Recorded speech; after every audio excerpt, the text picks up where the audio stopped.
T11 and a Prestige 1 castle.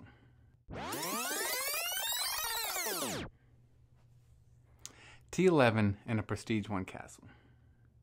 What's up, everyone? Today we're talking about one of the new T11 troops, the Voulgeman, that has just been released. This is one of what will be 4 new T11 troop types.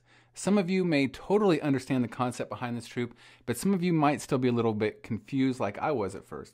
But with a little help from our friends over at the Facebook group Clash of Kings Hardcore Strategy, I really began to understand the importance of this troop and how it helps to balance our troop formations and the game. The Voulgeman is now one of the most powerful pikemen in the game. It's great against cavalry and deals a ton of damage against melee units also. Today we're going to do a deep dive into some pro tips about this mysterious new troop. Now let's start off by explaining that these are civilization-centric troop types.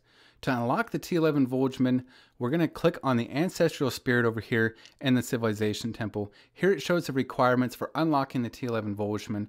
The requirements are going to be Prestige 1 Castle with Prestige 1 Barracks. We're going to need the Huexia Civilization with neutral Huexia Civilization popularity level. We're going to need 16,000 Civilization Crystal, 2.5 million wood, 2.5 million food, 628,000 iron, 157,000 mithril. So, no Prestige 6 requirement for these specific T11 troops. There are some other specific differences between this troop and the others. For the 4 new troop types, there will be a limitation of 15 million total. The total is shared between the 4 types.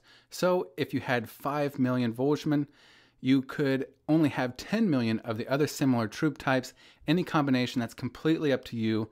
Now the Voulgeman will not consume save resources, but it's going to require fine iron, but only when training and healing them. For now, the Voulgeman cannot be recalled in the Tower of Exile, and for now it also cannot be upgraded in the prayer hall. Let's talk a little bit more about the training consumption. They have added a smart balancing system for training these troops, so the less Voulgeman that you have, the less it will cost to train them. The more that you have, the more that it's going to cost you. Pretty smart balancing system. So if you have less than 5 million total T11, it's only going to cost you 10% of the regular training consumption. For 5 to 10 million, it's going to cost you 20%. For 10 to 15 million, it's going to cost you 50%. And if you're under 10% training consumption, you're only going to need 0.6 fine iron for each troop. Now let's get into that really juicy information that you all want to know, the Voulgeman's talents and stats. Overall, you can say that the Voulgeman T11 is better than the Prestige 5 T10, but not as quite as good as the other T11 troops. It is far better than the T10 pikeman though. It has better stats and upgraded skill effects. So it has 11 more attack points than the T9 pikeman. It has 3 additional defensive points and 3 additional HP. Now they only have a range of 1, but they are really great against cavalry and other melee units. They also add an additional row into your formations, which is both helpful in attack and defenses. Overall, guys, this is a good addition to the game. It brings more balance between Prestige 1 and Prestige 5 and could give a more rounded layer at Prestige 5 and Prestige 6. Go ahead and check out the other vids on the other 3 troops here on the channel. Until next time, stay classy, stay dangerous, and as always, stay savage.